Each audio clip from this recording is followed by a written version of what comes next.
Hello and welcome to The One Show with Alex Jones. And Matt Baker. Now tonight, an actress with many strings to her bow. Yeah, in the thick of it, and Just Williams, she showed she can do funny. Yes, in Lewis and Kavanagh QC, she showed us she can do serious. And in Grandma's House, she showed us she could do, well, Beyonce.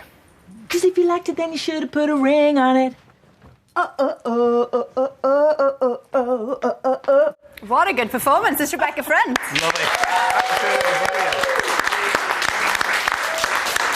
So your two children, were they quite pleased when you did that? The Beyonce? Yeah. I think they were mortified. Really? To be honest. How old are they? 10 and 12? They're 10 and 12, yeah. So they're just at the right age to be really, really embarrassed by everything I do. Yeah. But I mean, at least they can watch that, because in the thick of it, there's so much swearing in that. Do you let them watch quite it? a lot of Grandma's House that they shouldn't really have been watching. But yeah, I did let them watch the thick of it, because my husband and I sort of sat them down and said, right, do not ever repeat these words, OK? Don't ever. But it's just language, and the rest of it was fine. Lovely. So. Are they watching tonight? Hopefully they are. They are. Yeah. Well, there we are. Later on, we'll be talking about another memorable performance from earlier in Rebecca's career. Yeah, now, improvements to their assessments should reduce appeals in future. Yeah. Now, Rebecca, you've not suffered on the same scale as the people we saw there in the film, but you have talked quite openly, really, about your experiences with mental health, haven't you? Well, I get claustrophobia and have had most of my life, which, you know, doesn't really qualify as a mental illness. It's just an inconvenience as far as I'm concerned. Course. But I'm a patron of a charity called Anxiety UK, and I do a bit of work with Mind. And I know that a lot of their members are really, really worried about these reassessments, because it's very, very difficult to just use a task-based assessment to quantify whether somebody is ill enough to go to work. Has that affected your claustrophobia? Has it affected you in your work at all? It hasn't, thank goodness. No, I adore my work, and I'm a bit of a workaholic, so actually I've never allowed it to. I've sort of managed to minimise it. Right. But it's a nuisance. I'm very good at walking upstairs. Well, it gives you toned legs, Rebecca. Absolutely, that's why I do it. Yeah. Well, this is a subject that we will return to, and if you do want to let us know your feelings on it, then you can email us at the usual address. Yes. extraordinary story, really is, and really sorry that Dan isn't here for you to talk to, Rebecca. You have let me down badly. Yeah, I mean, we've got Miranda. Yeah, well, I've got on. you, Matt. Of course, there we are, see. It's just that you're a big fan of history, that's all, isn't it? It was just the history, yeah. Okay. Just the history. Now, at the beginning of the show, we talked a little bit about the thick of it, and I mean, it's got more swearing per inch, probably, than most programmes. But you enlisted the help of quite an unexpected person, didn't you, to help you learn those lines? I did. My mum is very, very good about kind of helping me learn lines. She's a bit of a frustrated actress, so she quite enjoys doing it. So, but, you know, if you're doing a dialogue with Malcolm Tucker, the sweariest character on TV, she had to read Malcolm. I had to read my part. So she read Malcolm. I think she loved doing it. Did she? I was going to say, did she get into it? I think she found it quite cathartic. Yeah. And does your mum like watching the programme? Yeah, she does. Yeah. My dad's a huge fan. My dad loves politics, so it's perfect for him. Did lots of people actually think that you knew a lot about politics? You know, having played that character, they always coming up and asking your views and stuff. Yeah, and because the election happened last year as well, I kept sort of being asked to go on political shows and talk about things which, up to a point, I was really fascinated to do. Yeah. But it did mean that frequently I'd sit there thinking, oh no, Jeremy Paxman's just asked me a question and I don't know what he's talking about. It's quite daunting. Yeah, you do seem to be carving yourself out a bit of a niche for kind of a funny mummy, because you know, talking about the thick of it, and then Grandma's House and Just William as well. I mean, is that something that you're aiming at, or does it just happen? I think I just am quite accidentally a funny mummy. I'm trying to be one with great gravitas and class, but sadly that's obviously who I am. Yeah, and a funny mummy at home, no doubt. Obviously, yes. Yeah.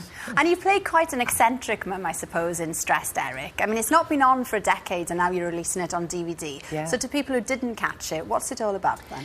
It's a sitcom about a guy called Eric, played by Mark Heap, who is trying his best to hold together his family after his wife has left him. And his wife, played by me, is utterly selfish and self-absorbed. And he's got 2 young children, and they've got their problems. He's got an au pair who just drinks and takes drugs. And so it's a pretty grim life for poor old Eric. But it's been re-released, I think, because it had an amazing cast of people like Alison Steadman and Mark Heap and Paul Shearer and Morwenna Banks and Doon McKeek, and it was just kind of a list of extraordinary names. Gordon Kennedy was another one.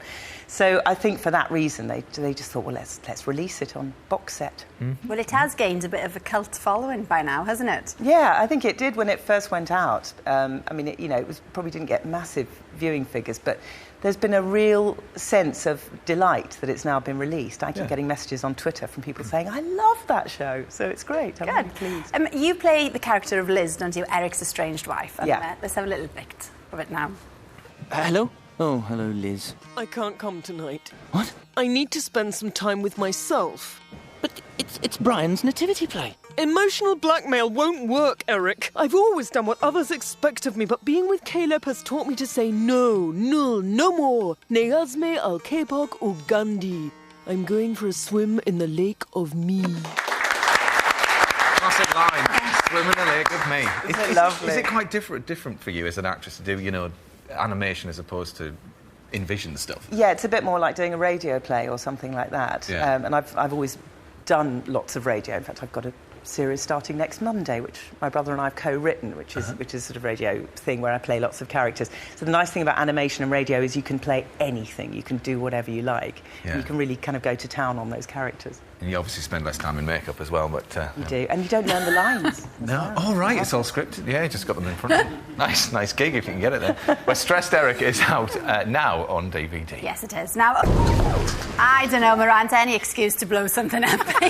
You were We had a loving lot that, of fun, I tell you. Yeah. That pistol shrimp is quite lethal, isn't it? Yeah. But you've got some other examples of other creatures that are armed as well. Absolutely. With a number of animals that sort of shoot or squirt things to either catch prey or deter predators. So we've lined up some of nature's sharpshooters for you. Oh, this looks good. Here we go. Here we go. Always a good graphic. Now, first up is the archerfish. It's an incredible fish.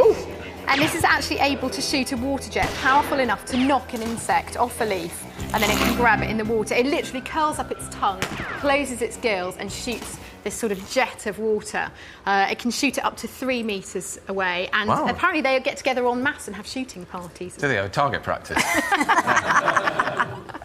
Good. What else have we got? Second up is the famous spitting cobra. Oh. Now, cobras can, if they are provoked, they can rear up on their body, and they've got 2 at the end of their teeth, and they fire venom at the predator. Now, they try to aim directly for the eye, and if it's a direct hit, they can actually cause permanent blindness. But it's only doing it in self-defence at the end of the day, Yeah, like any other animal. that's grim. So- Okay. And the third one, now we've But- seen this. If you are eating your tea, literally, it's going to put you right No, off. you've got to see it though. I Don't can't. turn over. I've got to go like this. This is the This is weirdest. amazing. Alex screamed in the rehearsal. This is the Texas horned lizard. Here we and go. It's from Texas and it has got little horns, but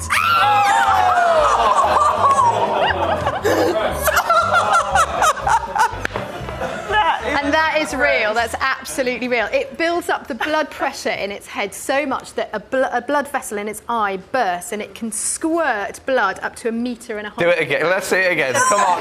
Come on. Oh, there it is. Oh. I'm really sorry. Anybody's got tomato ketchup. Yeah, on their I was going to say, your really children sorry. are going to be running around with a tomato ketchup bottle.